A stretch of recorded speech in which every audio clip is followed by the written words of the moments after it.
complementar. Deixa eu só dar bom dia aqui para nossa deputada, a doutora Janaína Pascoal, né, pré-candidata ao Senado aí pelo partido dela. Deputada, seja bem-vinda mais uma vez aqui ao Sem Papas na Língua. Esperava a deputada pessoalmente. Muito obrigada pelo convite. É difícil estar pessoalmente em todos os lugares, Com então essa certeza. tecnologia tem me ajudado a poder participar, né, de várias atividades. Mas na próxima a gente combina para estar juntos pessoalmente. Eu estou sem voz, mas não é Covid, eu fiz exame, também estou longe de pegaria. Mas está virtual, não tem problema. Por enquanto, virtualmente não está passando o Covid ainda. É verdade. Eu vejo Obrigada. até uma discrepância às vezes que as pessoas estão fazendo essas lives, estão em casa, Sim. usando máscara. Eu acho uma incoerência para a situação. Exagero, às né? vezes não é um desrespeito em relação a todo o estado pandêmico, né? Mas eu vejo que É um exagero. não tem essa necessidade. E muitas pessoas. Em São Paulo, nós temos vivido, e eu falo isso assim, respeitando, lembrando que a doença é grave, que tem que cuidar, mas nós estamos vivendo assim uma ditadura, porque a imprensa não divulga, mas muita gente vem perdendo vaga em universidade, vem perdendo salário, vários funcionários públicos estão com salários suspensos, vários estão submetidos a processos administrativos por não desejarem, e eu vou dizer, não é nem vacinar, porque muitos já estão vacinados, mas não desejarem tomar as várias doses de reforço.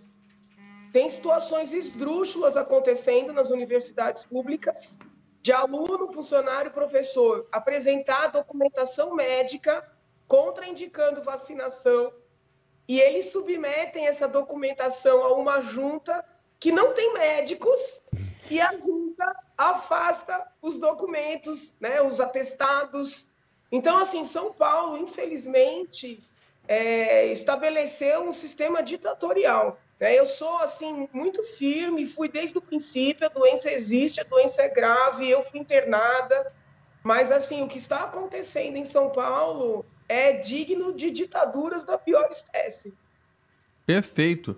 Deputado, a gente está aqui debatendo a questão do aumento dos combustíveis, ou melhor, da redução do ICMS por parte dos estados. Está aí tá uma briga boa, os governadores já estão em Brasília para discutir o assunto. O Rodrigo Pacheco, o presidente do Senado, o presidente do Congresso, junto com o ministro Paulo Guedes e também o presidente Jair Bolsonaro fizeram pronunciamento na segunda-feira, né, já impondo praticamente aos estados a redução das alíquotas de ICMS. O Jair fez isso na segunda. Os vereadores, os governadores, desculpem, evidentemente estão aí se debatendo sobre o tema, e o secretário de Finanças aqui do estado de São Paulo já disse que é um erro, que isso não pode acontecer. E a gente viu aqui, inclusive, uma incoerência por parte dele ao citar valores. A deputada está acompanhando esse assunto? Sim, veja, não é uma situação simples, né? Do ponto de vista econômico. Pode até haver algum tipo de crítica que isso poderia, de alguma maneira, caracterizar uma intervenção artificial, né? Só que não é uma intervenção ali na saída, né, do combustível, entendeu? Então, ele não está fazendo uma interferência na Petrobras ou nas distribuidoras. É uma ideia que eu considero inteligente, né? Não vou dizer que seja ótima, seria melhor que nós não precisássemos, mas eu considero inteligente diante da situação posta, ameaça de greve, né? Nós estamos numa situação delicada. Foi primeiro a pandemia, os fechamentos, depois essa situação na Ucrânia. Então, não dá para a gente descolar do cenário global, né? Eu acho que foi uma ideia inteligente do presidente, do ministro Guedes. São Paulo está numa situação boa em termos de saúde financeira, né? Nós terminamos o ano aí com superávit, Não é que tem dinheiro sobrando, dinheiro nunca sobra, mas está numa situação boa. Então, várias vezes, né, a Assembleia votou propostas do Poder Executivo de redução de CMS, de isenções, né? Inclusive tem todo um debate se nós deveríamos continuar com essa política de isenções pontuais ou se não deveríamos abaixar a alíquota de maneira assim, vamos dizer, retilínea, né, horizontal para todos os contribuintes. Então, assim, a política de isenção, de redução, ela é muito também do Poder Executivo estadual aqui. O que eu acho que está acontecendo é mais uma questão de protagonismo, né? Não é nem assim, não querer reduzir, não querer. O medo dos governadores é que o protagonismo fique com o presidente. E eu, respeitosamente, digo o seguinte para eles, né? A inteligência também está na forma de apresentar, né? Veio uma ideia boa do presidente e do ministro Guedes, o governador que acatar essa ideia e que criar condição para implementá-la, também pode apresentar o resultado como próprio. Então, acho que tem que afastar um pouco, né, esse personalismo, entendeu? Existe o presidente, eu até costumo brincar, eu sou uma pessoa difícil e ele não é uma pessoa fácil.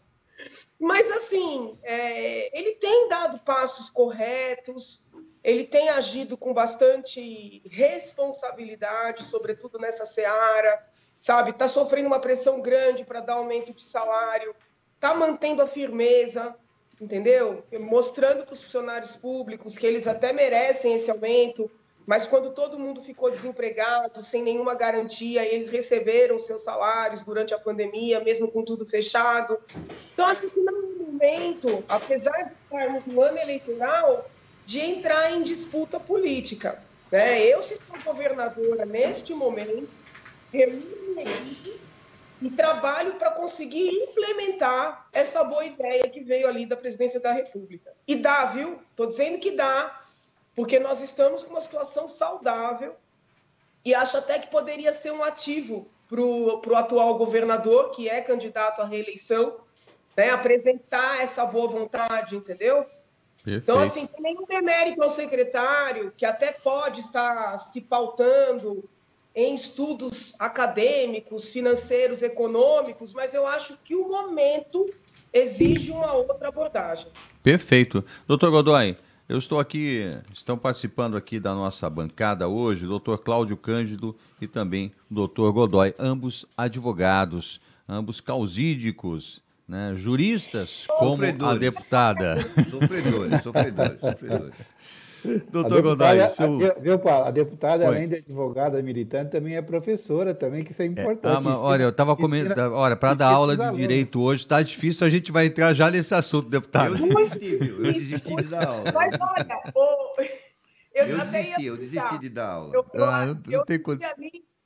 Outro dia ali que os meus colegas de USP estão fazendo campanha para mim, porque eles não querem que eu volte. Eu espero que na advocacia eu seja melhor recebida o ano que vem. Tá difícil mesmo, viu, doutor? Doutor Godoy, se quiser complementar o seu comentário a respeito do assunto do ICMS, e uma pergunta aqui para a nossa deputada Janaína Pascoal. Como disse o doutor Cláudio anteriormente, essa situação toda foi colocada nos bancos acadêmicos, que nem sempre, na prática, ela funciona, né? Eu vejo aí que essa decisão, ou esta fala, como a nossa pré-candidata ao Senado colocou, porque deveria ter a boa vontade. E esse governador que aí está, que está concorrendo praticamente para uma reeleição, que ele não foi votado, né? Ele era vice, ele não foi votado, foi o Dória, mas ele leva essa situação. E eu vejo que não sabe aproveitar as oportunidades. Aí seria uma colocação de é melhor eu ir contra do que ir a favor de uma ideia que veio de uma pessoa que é praticamente o meu algoz, né? Que em razão até do Tarcísio ser apoiado pelo presidente, eles estão em briga política. Mas, virando a situação em relação à pré-candidatura, com a doutora, se assim me permite chamá-la, como é que está essa situação dessa briga com... Briga não, eu digo dessa discordância com o Datena em relação a essa manifestação que ele fez anteriormente, em razão aí também do TRE negar praticamente a transferência do título, que segundo teve notícias agora de manhã cedo, que pelo jornal A Tribuna, dizendo que negou, né, a transferência do Moro para São Paulo. E aí ontem eu fiz uma pesquisa assim em geral e vi que Datena, depois vem Márcio França, que não vai largar, né, a situação de se candidatar, porque eu conheço ele aqui de São Vicente, era um oficial de justiça, e ele não vai largar, que ele também aquelas pessoas apegadas ao cargo. E tem o Datena que eu acredito que não saia, porque ele sempre é assim, vai, chega no final, sai. O Márcio França, depois vem a outra que é apoiada também pelo presidente, né? A Zambelli, depois vem a doutora, né? Eu acredito que essa saída dessas pessoas que estão na sua frente serão automáticas. E eu acho que a doutora tem uma grande chance. Não desista. Obrigada, doutor. O senhor sabe que eu tenho até brincado com o pessoal. Desse jeito eu vou ganhar para o WO. É o que vai acontecer. Mas, assim, bom humor à parte, essa decisão para o Sérgio Moro, né, esquecendo a minha situação, tá? Eu estou procurando fazer uma análise distanciada. Eu acho que foi a melhor coisa que aconteceu para ele. Porque foi uma decisão que em nenhum momento falou de má fé na transferência do domicílio eleitoral dele, em nenhum momento falou em fraude, que foi o que levantaram, né, primeiramente, quem fez essas acusações. Então, assim, a decisão simplesmente disse que não havia elementos para o ministro se candidatar aqui em São Paulo, porque os vínculos dele são mais firmes, na verdade, são com o Paraná. E isso foi muito bom para ele, tá? Por que eu digo isso? Porque eu conheço o União Brasil, falo que respeitosamente. União Brasil é o partido ao qual eu estava vinculada. Eu saí do União Brasil, fui para um partido pequeno, sem tempo de TV, sem recurso, justamente porque eu sabia que no União Brasil eu jamais teria a legenda para concorrer ao Senado. Estou falando assim, União Brasil de São Paulo, tá? Eu não tenho condições de falar sobre União Brasil no Paraná, em outros estados. A minha esperança é que seja diferente. Aqui em São Paulo, União Brasil tem tanto cacique, mas tanto cacique, né, que é impossível ter alguma previsibilidade sobre o que vai acontecer. Eu acho que a única previsibilidade que eu tinha com relação ao meu caso, que eu acho que é muito parecido com o do Moro, é que eles só me queriam para puxar voto, entendeu? Então, assim, eles jamais me permitiriam concorrer a qualquer outro cargo em que eu não levasse outras pessoas junto. E eu acho que foi isso que eles pensaram para o Moro aqui em São Paulo. Então, quando vem o TRE e fala para o Moro, não, senhor, o senhor não vai concorrer aqui, concorra no Paraná, eu vi a decisão como um livramento para o Moro, tá? Falo isso assim, com distanciamento, porque pode parecer que é uma leitura interesseira, né, da minha parte, porque ele estava com um potencial de 20% de votos aqui para o Senado em São Paulo. Ele indo para o Paraná, eu acho que ele tem mais chance de conseguir a legenda para sair ao Senado. E acredito que ele seja eleito, né? E entendo que a eleição dele seria algo muito bom para o país, pela formação que ele tem, pelo trabalho que ele fez na Lava Jato. Entendo que seria um ativo muito grande no Senado, né? Até assim, se precisar, eu até vou conversar com os colegas do União Brasil do Paraná para a gente tentar ter essa garantia. É um pensamento muito pequeno, sabe? Querer usar um quadro só para puxar gente. São os desvios desse sistema eleitoral horroroso que a gente tem, né? Então, assim, feita essa análise da questão Moro, né? O meu caso é o seguinte: da mesma maneira que eu entendo que será muito bom ter o Moro no Senado, eu entendo firmemente, né? E tem gente dizendo que eu sou metida ao falar isso, mas é que eu falo a verdade, que seria muito importante eu estar lá também, tá? Seja por ter apoiado, seja pelo trabalho no impeachment, seja por ter apoiado a Lava Jato, mas, além dos pontos positivos que tem o Moro, eu tenho outros tantos, tá? Que, por exemplo, eu num eventual governo Lula, seria uma barreira no avanço das pautas tipicamente esquerdistas. Legalização de aborto, legalização de droga, sabe? Essa coisa de uma sexualização precoce das crianças. Essas são pautas às quais eu me dedico desde pequenininha. Não tem nada a ver com política. Isso está internalizado em mim. Então, eu não penso só nos senadores que a gente precisa ter no caso do presidente se reeleger, que é óbvio que eu quero que ele se reeleja, mas eu penso também, e principalmente, nos senadores que serão importantes para o caso do Lula vencer. E é uma possibilidade real, né? Então, assim, mesmo que o Datena mantenha a candidatura dele, mesmo que o ex-governador Márcio França venha candidato, a minha pré-candidatura hoje, futura candidatura, está mantida. Porque eu acredito firmemente que eu tenho o dever de não me omitir. Tenho o dever de dar uma opção para o povo de São Paulo. Então, assim, com relação ao Datena, eu gosto dele. Quem não gosta é uma estrela, né?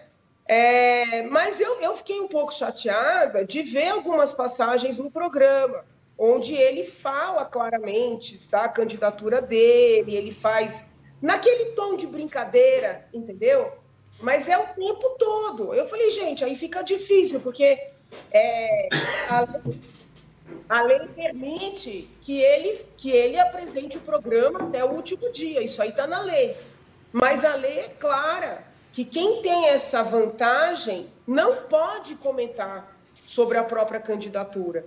Então, eu só externei, vamos dizer assim, um descontentamento, né, com esta ação, com este comportamento.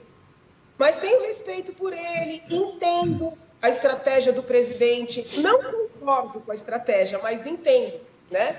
O presidente e o ministro Tarcísio, eles acreditam firmemente que o Datena vai trazer votos para eles. E eu acho que os eleitorados são independentes. Né? Eu vejo assim, esse automatismo. Os eleitores do Datena necessariamente votariam no presidente e no ministro Tarcísio. Mas eles acreditam nisso. Né? O presidente tem muito mais experiência do que eu. Pode ser que ele esteja certo e eu errado. Então, Perfeito. assim, eu só fiz uma queixa porque a legislação é clara no sentido de que ele não pode comentar a candidatura no programa dele. Perfeito. Doutor Cláudio Cândido, sua pergunta aqui para a deputada Janaína Pascoal. Doutora Janaína, o Datena já é assim mesmo, ele sempre foge na última hora. Na última hora ele vai dizer que não vai ser candidato. Pode apostar, pode escrever em qualquer lugar. Hein? Ele não vai ser teu concorrente, não, viu? Ele sempre faz isso, mesmo jogo de cena, né? Aliás, ele já desistiu, né? Essa semana ele desistiu de desistir. Ele já desistiu várias vezes, não dá nem para acreditar mais que ele vai ser candidato, né? Ele está fazendo jogo de cena. Mas eu acho que a deputada vai fazer uma grande campanha, aliás, já está fazendo. Nos mandaram no grupo aqui um currículo, um histórico dos seus trabalhos legislativos, né? Eu, sinceramente, me cansei de estar lendo, tem tanta coisa ali, viu? Que, dá uma lida aí, vê o histórico aí do trabalho legislativo da doutora Janaína para tentar construir alguma narrativa para a gente conversar amanhã no nosso programa. Mas é tanta coisa. Mas eu, como advogado, né, eu já acompanho mais a professora, a advogada Janaína, e agora a política, né? Então, eu sei bem que a senhora tem realmente na veia, né, eu digo, esse inconformismo do advogado. Quando você vai comparar a advocacia com as demais carreiras jurídicas, é requisito para você ser advogado exatamente você ter esse poder de se resignar e resignar com relação a tanta coisas erradas e ter coragem de muitas vezes, sair da sua zona de conforto e enfrentar esse desafio. Então, eu vejo você, como advogada, uma ótima candidata, demonstrou isso como deputada, uma excelente política, não se enverga fácil, né? Tem um pensamento... uma vara de bambu verde. Exatamente, e tem convicção, você defende essa convicção, como fez muito bem no impeachment da presidente Dilma, né? Que tem pessoas que concordam, tem pessoas que não concordam, mas você foi lá e demonstrou, inclusive falou, fez sustentação com relação ao o pedido que foi subscrito por você. Mas eu queria te fazer uma pergunta, o que é um assunto que está inclusive em evidência, e salvo engano, ontem foi até abordado no Jornal Nacional, e foi um tema que pelo menos ocupou uns 15 ou 20 minutos do jornal, que é com relação à questão da liberdade de imprensa, né? Hoje que está se discutindo, né? As grandes redes da mídia, elas se uniram para fazer um movimento para demonstrar, inclusive na entrevista, o ex-ministro do STF, falando a respeito também da liberdade de imprensa, que nós sabemos que também é muito caro, é uma garantia constitucional. Mas você, e eu concordo com isso, a minha pergunta é no sentido, você não concorda que em nome dessa liberdade de imprensa, que hoje é uma garantia constitucional, não está havendo um abuso, né? Contra um governo que se mostra um governo de direita, né? Como se demonizando esse tipo de pensamento político como extremista, né? Que não aconteceu no passado, quando a esquerda estava combatendo o governo militar. Não está havendo um abuso? Eu até acabei de ler agora um artigo de uma entrevista do Pânico ontem, o Emílio Surita teve lá aquele humorista lá, o Monark, que falou aquelas besteiras do nazismo, e ele falou exatamente a respeito desse abuso da liberdade do poder de imprensa. Você não acha que está havendo realmente, embora seja justo essa liberdade de imprensa, havendo um abuso e em termos de demonizar a direita no Brasil? A deputada vai responder essa pergunta após o nosso intervalo. Voltamos já. Nós estamos de volta com Sem Papas na Língua dessa quarta-feira, de 8 de junho, agora exatamente 8 horas e 6 minutos. Estamos aqui conversando, eu, André, o doutor Godoy e também o doutor Cláudio Cândido, com a deputada estadual, pré-candidata ao Senado, doutora Janaína Pascoal. Doutora, a doutora iria responder aí a pergunta do doutor Cláudio. Vejam bem, eu não vejo essa narrativa construída como abuso da liberdade de imprensa. Eu vejo como uma continuidade, né, da prática esquerdista de narrar os fatos conforme o seu olhar, entendeu? É um projeto, né? Então olha que interessante. Nós temos aí 2 pré-candidatos à presidência que se mostram favoritos, que é o ex-presidente Lula e o presidente Bolsonaro. Fala claramente em regular a imprensa, em limitar o poder da mídia, é o ex-presidente Lula. Mas ele não é apontado como um violador, como uma potencial ameaça à liberdade de imprensa. Ontem, o presidente Bolsonaro falou, olha o que ele falou. Vocês ficam aí, entendeu? Daqui a pouco vai ser com vocês. Ele não falou para fechar jornal, para fechar a imprensa. Ele deu um alerta das coisas, né, como vem se agravando, o autoritarismo de algumas decisões judiciais. Ele disse assim, vocês estão defendendo agora, mas daqui a pouco isso se volta contra vocês. Quais foram as manchetes? Que no dia da liberdade de imprensa, o presidente ameaça a imprensa. Então, isso pode ser chamado de abuso? Eu não vejo muito como abuso, eu vejo como uma distorção, né, como se narra a verdade. Então, eles têm uma ojeriza à direita, né, ao presidente, que faz com que eles apresentem os fatos completamente distorcidos. Daí a minha preocupação em manter os veículos que não são tradicionais, porque se os senhores perceberem, tem todo um trabalho para tentar calar aqueles veículos que não são os veículos de imprensa tradicionais, como se só fosse digno de proteção jornalista formado em jornalismo, que está naqueles veículos de décadas, ou que são até centenários, desmerecendo blog, site, comunicação por maneira mais simples. A tranquilidade com que o Supremo determinou busca e apreensão, recolhimento de computadores, por meio dos quais jovens jornalistas ou pessoas que trabalham com comunicação exerciam a sua atividade, não é? Porque não, para eles isso não é imprensa. Então, o que eu sinto é o seguinte, isso tudo é resultado do aparelhamento da própria imprensa, da classe artística, que é formadora de opinião, e, sobretudo, do mundo universitário. Porque é das universidades que saem os profissionais, né? E aqui, óbvio que a nossa área, né? Os profissionais de direito. Como as faculdades de direito estão completamente aparelhadas, é de lá que saem os juízes, os desembargadores, os ministros, os procuradores. Então, essas decisões, né, nada democráticas, elas vêm sob uma roupagem de democracia, né? Daí o meu temor do ex-presidente Lula voltar.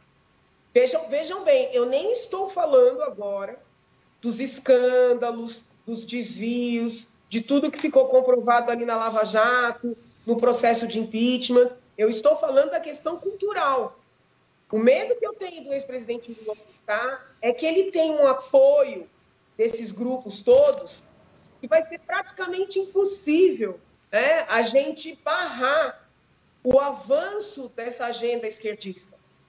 Então, assim, realmente eu estou muito preocupada com o potencial retorno do ex-presidente.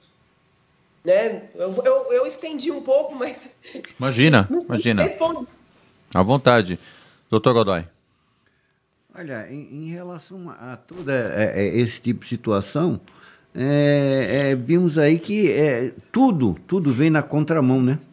Tudo vem na contramão. Todas essas situações, todas essas colocações, todas essas posições tomadas, principalmente quando se fala, né, da esquerda, que eles têm um programa e pouco a pouco eles estão aplicando esse programa. Né? Porque, que nem eu falei anteriormente, a doutora ainda não estava no ar. Eles têm um projeto.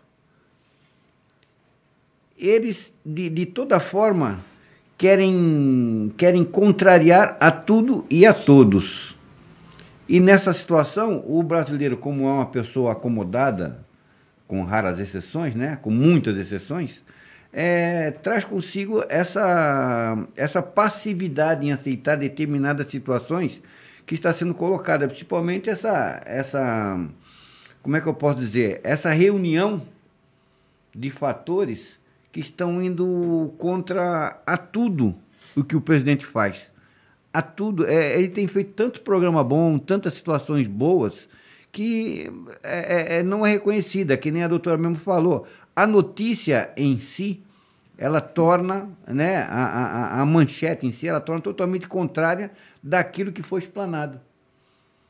Tanto é que quando uma reportagem assim que estava fazendo com o Tarcísio, na inauguração daquela ponte que teve lá, pô lá, a notícia aqui não vai sair em jornal nenhum, mas espera aí, senta aqui na minha moto aqui, vem comigo. Aí saíram para lá sem capacete, presidente andando de moto sem capacete, na inauguração da ponte. Falou, pronto, já saiu a notícia. Então, quer dizer, ele tem que criar fatos, tem que criar situações, praticamente que na maioria das vezes vem contra, né? Toda a situação que eu entendo que ele queira bem para o país.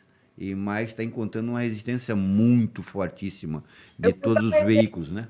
Deputada. Eu vou dar um exemplo aqui, bastante palpável. presidente ontem estava nervoso, né? Até fez um discurso contundente demais. E eu digo assim porque eu diferentemente de outras pessoas que o apoiam, eu não aplaudo tudo. Tá? Eu sou do tipo que aponta quando tem erro, onde pode melhorar. Então, ele fez um discurso contundente demais. Eu não acho isso bom, porque acaba dando coro, vamos dizer assim, dando eco, né, para todos os estigmas que tentam jogar para cima dele. Mas, naquele discurso contundente, ele mostrou preocupação com um tema que tem me preocupado também, que é essa votação do assim chamado marco temporal, tá? Que eu prefiro nem utilizar a expressão marco temporal, porque quem estuda essa questão do direito dos povos indígenas sabe que marco temporal tem vários significados a depender da época. Mas o que é que o Supremo está discutindo? Se povos indígenas que chegaram em áreas depois de 1988, que é o ano da promulgação da nossa Constituição, podem reclamar a área, a terra, como terra indígena e pedir a demarcação. O presidente está temeroso que o Supremo, né, vou utilizar uma expressão não técnica aqui, mas para jogar para a torcida, diga que sim. Porque se isso acontecer, além das demarcações abusivas, aí eu vou utilizar a palavra abusivas, né? Com relação às terras já ocupadas, posteriormente, a 88, se um grupo de indígenas agora se fixar numa determinada região e daqui 10 anos alegar que é terra indígena, o Supremo está dando respaldo para essa futura demarcação. Então, nós não vamos ter limite, né? Eu estive há coisa de 2 meses em Iguape, aqui no estado de São Paulo, né? Numa audiência pública na Câmara Municipal, onde eles estão debatendo um processo já em andamento de demarcação de terras indígenas, sendo que esses grupos chegaram, e o laudo antropológico é claro nesse sentido, depois dos anos 2000. Então, assim, se a Constituição diz que aquelas terras ocupadas por indígenas antes de 1988 serão demarcadas como terras indígenas, como é que pode nós termos processos de demarcação em situação ali de conflito real, né, com povos que chegaram depois? Tem relatos, inclusive, de povos que vieram de países vizinhos, indígenas vindos do Paraguai, para se sediar ali na região de Iguape, Ilha Comprida, para pedir a demarcação. Aí nós estamos ali na audiência pública, tem aqueles povos tradicionais da região, que são conhecidos como caiçaras, que são pintados como elite. Porque aí, entre aspas, aqueles caiçaras pintados como elite estariam resistindo ao direito natural dos povos indígenas, que chegaram ali bem depois deles. Então, o presidente fica nervoso e ele não consegue explicar. Não sei se estou sendo clara aqui. Então, as pessoas falam, como é que é a manchete? O presidente é contra os povos indígenas. Isso não é verdade. Porque a política da Secretaria de Atenção Indígena é uma política séria. Proporcionalmente, por exemplo, durante a pandemia, morreram menos indígenas do que não indígenas, proporcionalmente. Então, assim, tem uma política séria. Agora, ele tem, sim, como presidente da República, que tomar cuidado com esses movimentos políticos que, na verdade, querem criar um território dentro do Brasil que não é brasileiro, porque eles alegam a soberania da nação Guarani. Entendeu? Uma coisa é a nação Guarani, daqueles povos que já estavam, que pediram a demarcação, que tem a ver com a letra da Constituição. Outra coisa é nação Guarani importada. Com que interesse? Então, percebam os senhores que ele fica nervoso, aí ele faz aqueles discursos. Eu não acho que é prudente, tá? Não acho que é hora de levantar a temperatura. Mas a gente tem que entender que, em muitos aspectos, ele tem razão e está defendendo o que precisa ser defendido. Nessa audiência pública que eu fui em Iguape, havia um cacique que fez uso da palavra, né, que tem todo o direito. E uma série de supostos representantes dos povos indígenas, né, que eram mais brancos do que os caiçaras que estavam ali colocados como elite. Então, é uma questão política forte e perigosa para a soberania nacional. Perfeito, perfeito. Doutor Cláudio. Na verdade, eu vou até complementar esse pensamento da Janaína. Aqui na Baixada Santista, nós estamos há mais de 10 anos tendo dificuldade de aprovar a instalação de um aeroporto de carga, mais precisamente aqui na região da Praia Grande, na cidade de Praia Grande, que compõe o complexo aqui da região da Baixada Santista, exatamente por uma questão quase que parecida com essa. É uma área particular que tem toda aquela questão ambiental que já foi resolvida, e agora o projeto esbarrou porque surgiu uma pequena aldeia, não sei se foi plantada essa aldeia lá no local, e então houve um embargo através do Ministério Público de todo o empreendimento que vai trazer um grande desenvolvimento para toda a região da Baixada Santista, tanto em termos de crescimento, mas também em termos de geração de empregos, por conta exatamente de uma situação que a gente... Eu não posso afirmar precisamente, mas dá a impressão que é exatamente mais ou menos isso que você explicou. Uma aldeia plantada para dificultar a implantação do projeto. Então, realmente, isso é muito complicado. E se isso eu estou falando aqui numa cidade, num empreendimento que podemos considerar pequeno, dentro das proporções que são discutidas lá na Amazônia, na região da Amazônia, das grandes disputas de terra, isso implica muito na questão do desenvolvimento e até da proteção ambiental, que muita crítica se faz aí ao atual governo com relação a isso, né? Então, eu concordo com você, realmente, que tem que olhar isso com certo cuidado, porque isso causa muita injustiça e aparece muito aproveitador. É isso que a gente vê com frequência. E você relatou muito bem essa questão nessa audiência pública, que nessa cidade, que não é muito longe, ela faz parte mais do litoral sul aqui, mas é próxima aqui da nossa região da Baixada Santista. Foi bom, eu não sabia desse caso, vou levantar, porque essa é uma pauta que me preocupa muito. Não raras vezes, essas famílias indígenas que são plantadas, na verdade, você usou a palavra certa, estão sendo usadas, estão ali de boa fé, são pessoas boas que estão sendo usadas por grupos políticos. Então, é importante olhar, porque, inclusive, são pessoas que são mantidas em situação de empobrecimento. Né? Porque, muitas vezes, poderia haver vamos supor, uma compensação. Né? Qual o tamanho dessa área aqui? Porque lá em Iguape, eles fizeram um conjunto ali de ocas, literalmente, no meio da cidade. Quando fala de demarcação, o pessoal pensa em floresta. Gente, já passou dessa fase, tá? Então, assim, por exemplo, Praia Grande, que eu conheço bem. Eu cresci na cidade Oceã. Então eu conheço bem. Colocaram ali, sei lá, 6, 7 ocas, que geralmente é assim, para impedir, né, a boa vontade de dizer, olha, vamos tentar com esse grupo, onde é que a gente pode instalar os senhores, qual que é a compensação, mas tem gente por trás, insuflando. Entendeu? Então, assim, são vários grupos. Né? Para você ter uma ideia, não estou aqui dizendo que seja o caso. Claro. Eu estava nessa audiência pública, chegou uma colega deputada estadual do PSOL. Ela chegou na audiência pública, imediatamente ela foi convidada para compor a mesa, teve a palavra, eu estava lá, ela foi muito bem tratada. Pois ela saiu dizendo que não teve a palavra, que foi maltratada, que os povos indígenas que estavam lá foram humilhados. Não tinha indígena ali. Tinha o pessoal do Chile, né? Mais branco, sabe? Desculpa falar desse jeito, do que os caiçaras.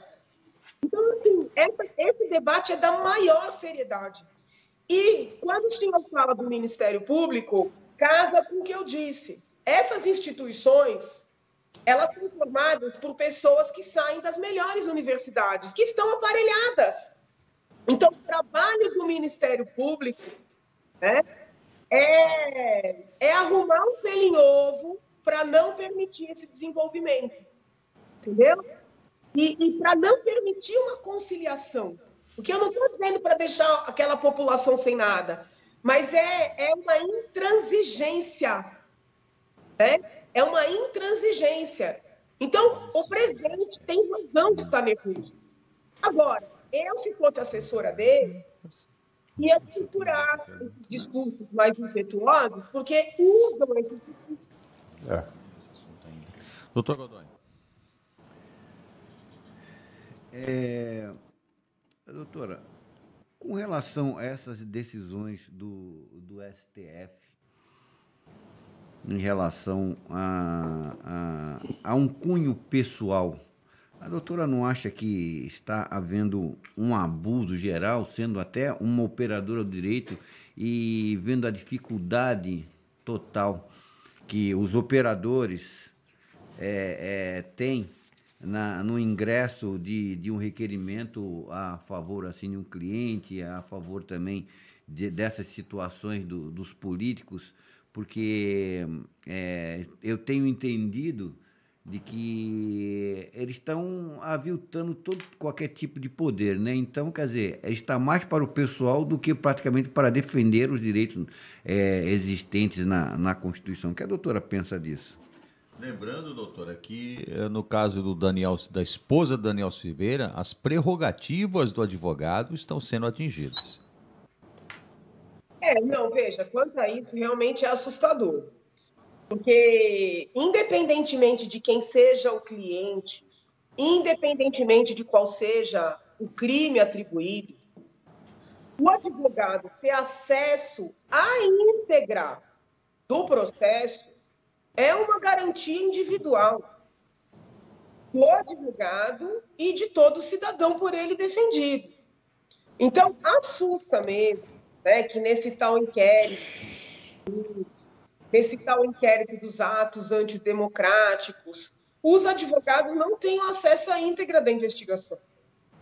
Nenhum tem, porque muitos entram em contato para querer debater essa situação, e geralmente eles têm acesso assim, a um pedacinho, sabe? A um grupo de páginas onde o nome do cliente dele ou o jornalzinho do cliente dele foi citado. Eu digo jornalzinho sem desmerecer, porque em regra são pequenos mesmo. Ninguém consegue acesso à íntegra. Né? Qual é a minha hipótese? Não consegue, porque se alguém conseguir, vai demonstrar que não tem crime nenhum ali. Né? Esse sigilo todo é para manter a sensação de que tem algo grave ali, mas até agora não veio à tona nenhuma prova de nada, né? Nenhum indício. Então, esse tipo de comportamento é assustador, sob o ponto de vista da democracia. Tá? Se a gente lembrar os processos todos do ex-presidente Lula, que depois vieram a ser anulados, indevidamente, a meu ver, mas o ponto é o seguinte: o doutor Cristiano, que foi o advogado do ex-presidente, teve acesso a todos os meios de defesa, teve possibilidade de propor todos os recursos, todas as impugnações, todos foram apreciados, iam para o pleno. Então, independentemente do cliente, de se concordar com as decisões ou não, as garantias que foram asseguradas não foram asseguradas, não estão sendo a essas pessoas investigadas nesses inquéritos sigilosos. Aliás, inquérito sigiloso não condiz com a democracia. Tem que estar sob sigilo enquanto tem medidas. Busca e apreensão, teve uma quebra de sigilo bancário, os documentos bancários ficam sob sigilo. Mas esse sigilo não existe. Só existe para a parte acusada. O fato do caso do deputado Daniel, depois de agraciado, respingar na esposa dele, sem nenhuma justificativa, né? Porque assim, não, olha, ficou comprovado que a esposa dele está praticando tal ato ilícito. Ninguém aqui está dizendo que esposa é imune, não é isso. Mas assim, não teve nada. É quase que, então não posso pegar o marido, pego a mulher. A frase não ficou. Mas assim, Entendemos, deputado, entendemos.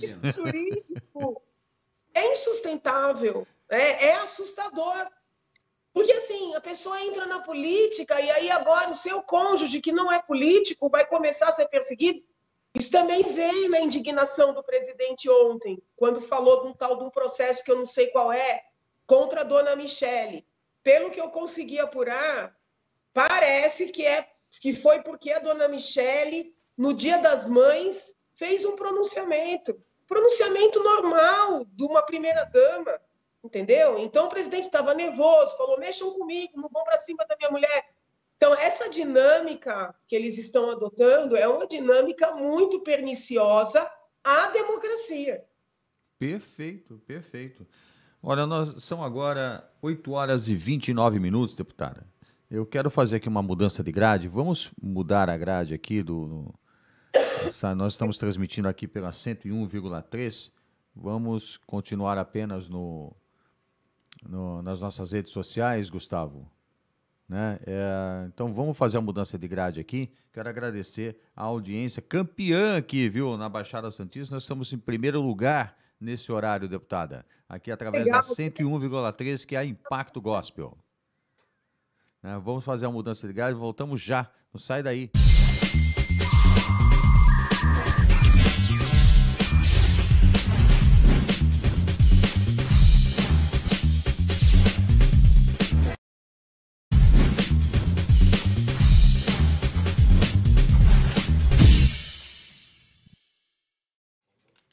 Estamos de volta, agora apenas nas nossas redes sociais, através do canal Conexão News, aqui com a deputada Janaína Pascoal, no Sem Papas na Língua de hoje, quarta-feira, dia 8. Estou aqui também com o doutor Cláudio Cândido e o doutor Godoy, ambos advogados causídicos, nobres causídicos. Deputada, antes de passar aqui para uma última pergunta de cada um dos nossos integrantes da bancada, eu estava vendo aqui as pesquisas para senador aqui em São Paulo e a deputada figura entre terceiro e quarto lugar, na média variando entre 6% e 10%. Eu não acredito nessas pesquisas, diga-se de passagem. O fato é que com a saída do Moro, saída oficial do Moro, do páreo aqui em São Paulo, provavelmente a deputada deve estar aí entre segundo e terceiro lugar. Márcio França é impraticável a gente votar nele. Eu confesso que na última eleição, doutores, eu já disse isso aqui várias vezes, vou confessar aqui para a doutora Janaína, que eu votei no Dória na última eleição para o governador, porque no Márcio eu não voto de jeito nenhum, eu ia anular o voto. Na última semana eu lembrei que o Dória, fiz uma reflexão, o Dória não é do ninho tucano, iria esfacelar o PSDB, e eu votei nele para isso, e ele não me decepcionou. Ele acabou com o PSDB. Obrigado, Dória. Deus que já falei, Deus que te guie, o diabo que te carregue. E aqui nessa questão do Senado, já declarei aqui também, na sua última participação aqui conosco, o meu voto é na Janaína Pascoal para o Senado. Já declarei isso aqui, não estamos em campanha, mas eu posso declarar voto. Ela não pode pedir... Ela não pode pedir, mas eu posso declarar o voto. Isso é verdade. Né? Da pena não dá para votar. Não. Nem candidato vai ser. Não. A verdade é essa. Né? O Moro está fora do páreo. França, mas nem com reza brava que eu voto em alguém que já foi do Foro de São Paulo, ainda é.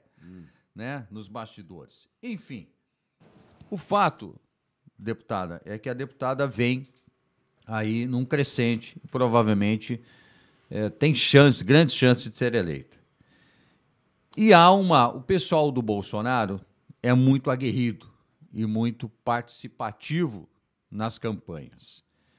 E a deputada, na época do Mandetta, do ministro Mandetta, que graças a ele quase eu morri, que vai para o hospital só quando não estiver respirando, e muita gente morreu por causa disso.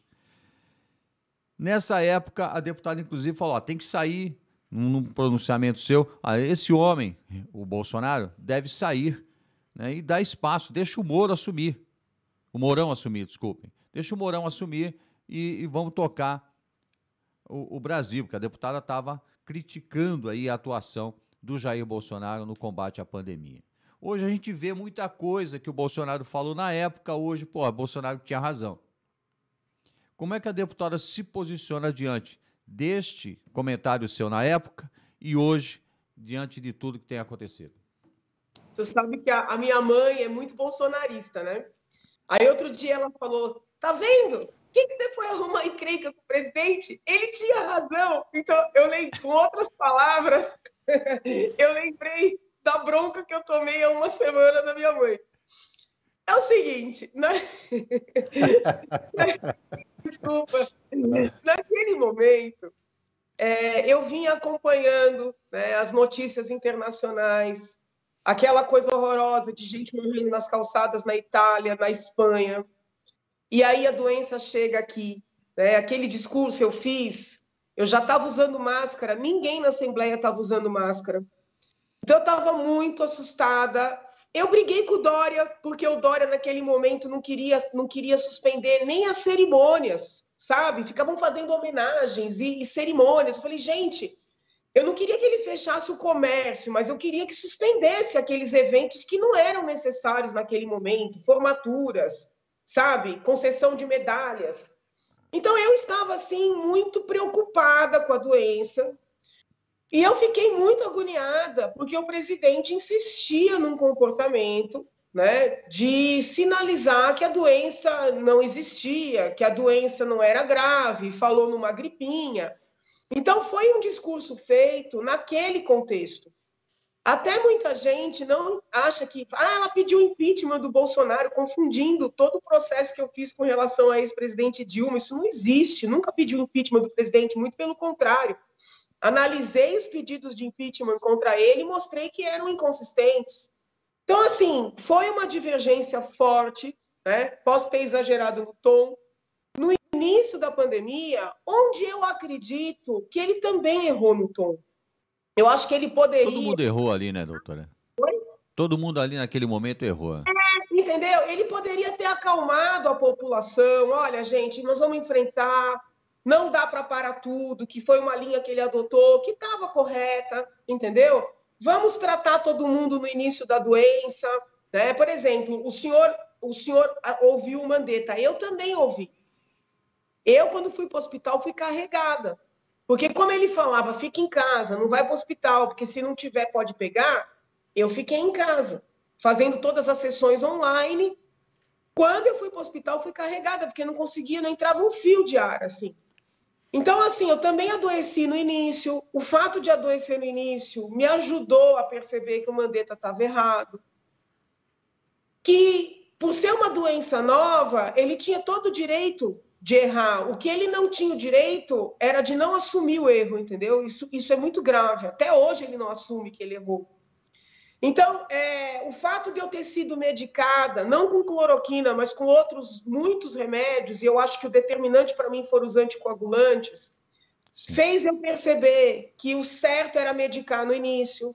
Com isso, eu comprei uma luta aqui em São Paulo com secretários municipais de saúde, com secretário estadual de saúde, com o governador, que insistiu em não medicar os pacientes, esperar agravar para pôr no respirador. Então, assim, as vivências que a gente vai tendo, elas vão nos ensinando, entendeu? Então, aquele discurso, ele teve todo um contexto, né? Agora, se a pessoa quiser julgar por aquela fala, como tem um monte de gente que julga o presidente pela frase da gripinha, né? Tem pedido de impeachment contra o presidente por causa da frase da gripinha.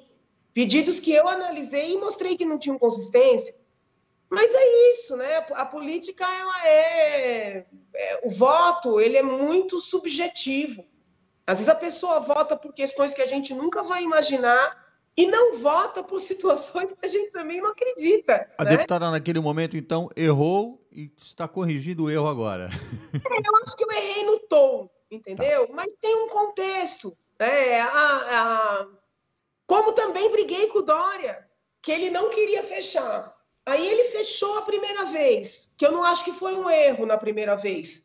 Mas quando ele insiste em fechar a segunda, depois de todo o dinheiro federal que foi liberado, Depois de gastar com hospitais de campanha, que eu fui contra, que eu queria que investisse nos hospitais permanentes, né? Isso tudo está registrado em debates na Assembleia que viraram madrugada, entendeu? Então, assim, o problema é que tem toda uma linha do tempo que é difícil para o cidadão acompanhar, né? E aí pegam uma fala, que nessa semana o perfil do deputado Eduardo Bolsonaro pegou esse discurso, né? Quando eu critiquei o Datena, o perfil do deputado trouxe esse discurso, dizendo assim, ó, vocês estão com pena da Janaína, vocês estão aí defendendo a Janaína, olha o que ela fez.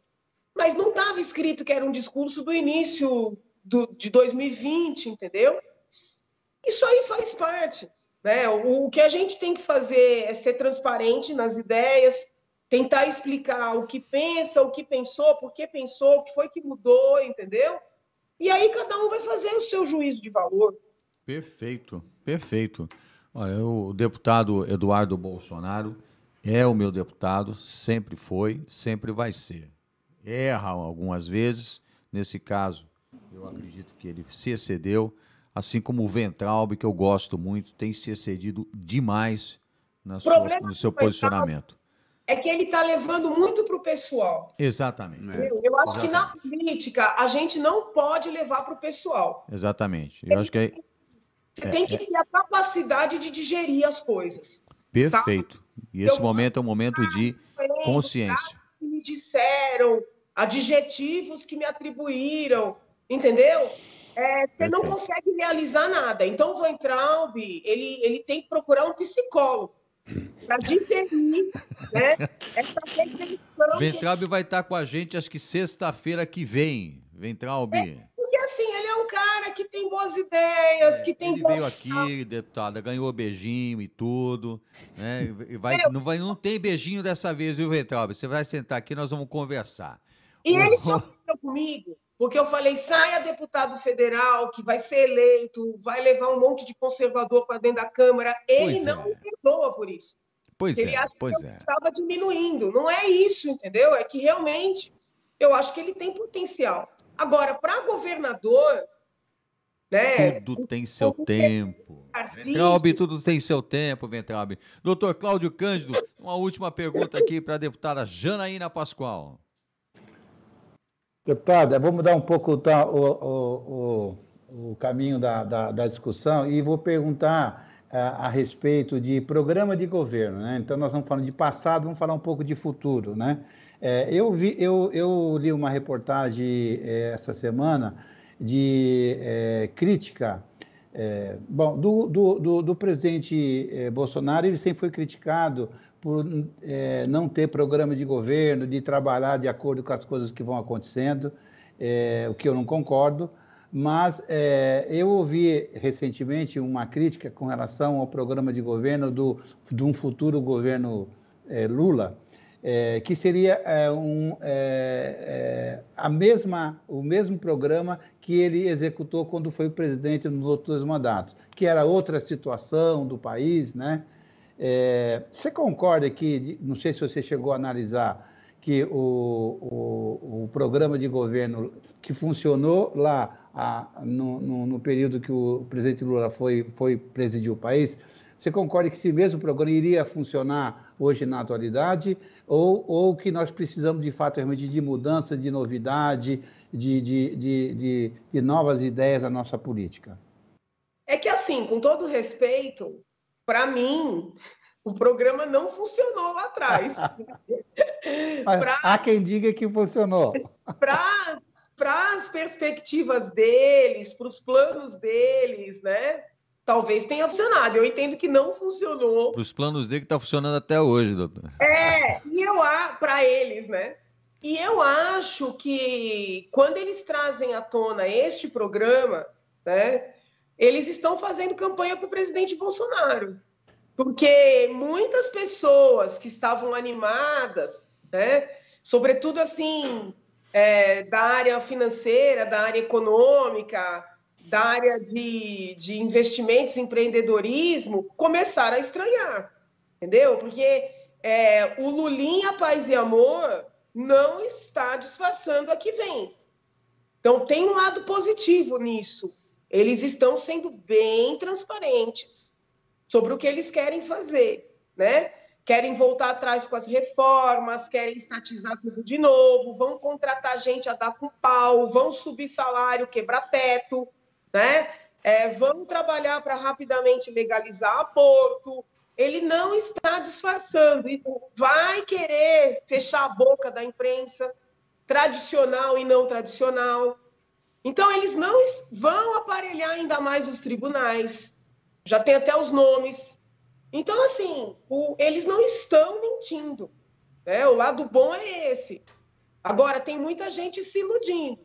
Seja se iludindo para votar no ex-presidente, seja se iludindo com um discurso estranhíssimo, que para mim também é plantado, para mim tem gente sendo paga por trás, de que é melhor anular, de que é melhor não ir, de que é melhor fazer churrasco, sabe? Para mim, tem gente paga mesmo, dinheiro, por trás dessa campanha. Essa campanha de isenção, sabe? Perfeito. Doutor Godoy? Não pode esquecer que o vice do Lula é o Geraldo Alckmin. Eu já até desisti. Parece que também no Rio de Janeiro o PSDB liberou lá o César Maia para ser vice do Freixo, do PSOL. Não, mas o Alckmin, ele quer ser presidente a qualquer preço. Exatamente. E a isenção de votação, nulo, branco, abstenção, favorece o Lula. Então, eu não descarto aí uma estratégia pesada, sabe? E aquela frase do senador Renan Calheiros não sai da minha cabeça. O senador Renan Calheiros disse assim, tem coisa de 2 semanas. A terceira via é o Geraldo Alckmin. Não é estranha essa frase? É esquisita. E vindo de quem veio, que tem conhecimento profundo ali dos bastidores, é um doutor Godoy. É o chefe da máfia, né? Doutora, eu sou assim, cético em determinadas situações. Eu vejo a popularidade carregada pelo presidente Bolsonaro em todos os lugares que ele vai. Ao contrário de Lula, que ele só está fazendo eventos fechados. Aí eu digo o seguinte, essas pesquisas são confiáveis? Ou isto também faz parte de um plano para se aplicar uma fraude nas eleições? Para que depois não tenha cabimento ao recurso, olha, ele vinha sendo cotado como primeiro desde há muito, né? E qualquer tipo de reclamação não tenha praticamente o condão legal de se impugnar. O que a doutora acha disso em relação a essa situação das pesquisas? Veja a minha situação. Né? Para mim, seria ótimo que as pesquisas estivessem erradas, né? Porque eu não estou bem nas pesquisas. Então, seria ótimo.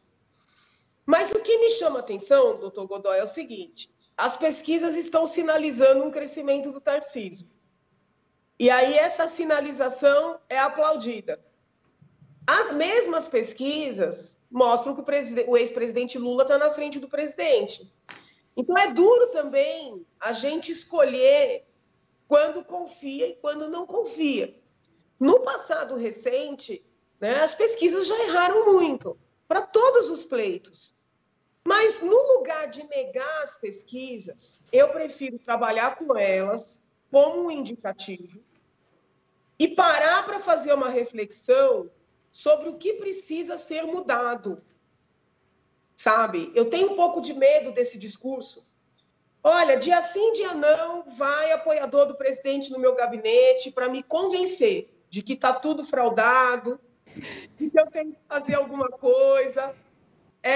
E eu tento acalmá-los, né? Mas não seria melhor, no lugar da gente ficar com esse discurso, sentar e tentar refletir onde é que pode mudar o comportamento para reconquistar os votos perdidos? Porque eu digo para o senhor, assim, com a maior humildade, né? Eu conheço muita gente que votou no presidente, fez campanha para ele ao meu lado, que não vai votar nele. Mas muita gente mesmo. Qual é a minha esperança? Que essas pessoas percebam, né, o que a gente tem do lado de lá e voltem atrás. Mas, poxa vida, será que não tem que partir também do grupo do presidente um comportamento um pouco mais humilde? Eu fico preocupada com esse discurso. Não, olha, as pesquisas estão erradas, nosso presidente amado tem muita resistência a ele, no público feminino tem muita resistência, eles não se esforçam em conquistar essas eleitoras, toda hora é uma pataquada, entendeu? Então, eu acho assim, tem que ter um pouco de humildade para ir buscar esse apoio que está sendo perdido. Eu também entendo nesse sentido aí, que determinadas veios na sociedade, ele tem um comportamento agressivo por sobre isso e também está esquecendo os nulos, né? Dos votos em branco, dessa situação toda, para trabalhar nesse sentido de angariar, ou seja, de compartilhar, de ir buscar essa diferença, né? Principalmente contra determinados segmentos na sociedade, como LGBT, QI, ZY, Z, é a obscenidade toda agora, né?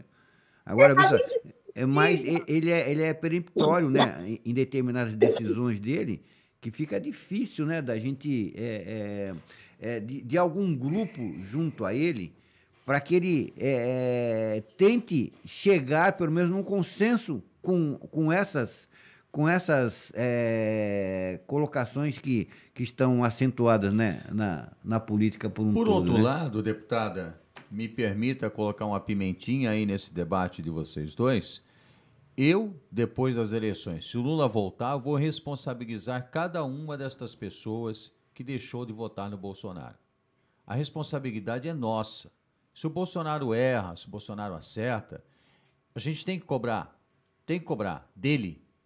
Mas a gente não pode, nesse momento, por conta de erros, ou possíveis erros, ou supostos erros do Bolsonaro, permitir que a gente volte ao tempo do Lula e possivelmente entraremos num tempo de barbárie, como entrou a Venezuela e como entrou a Argentina.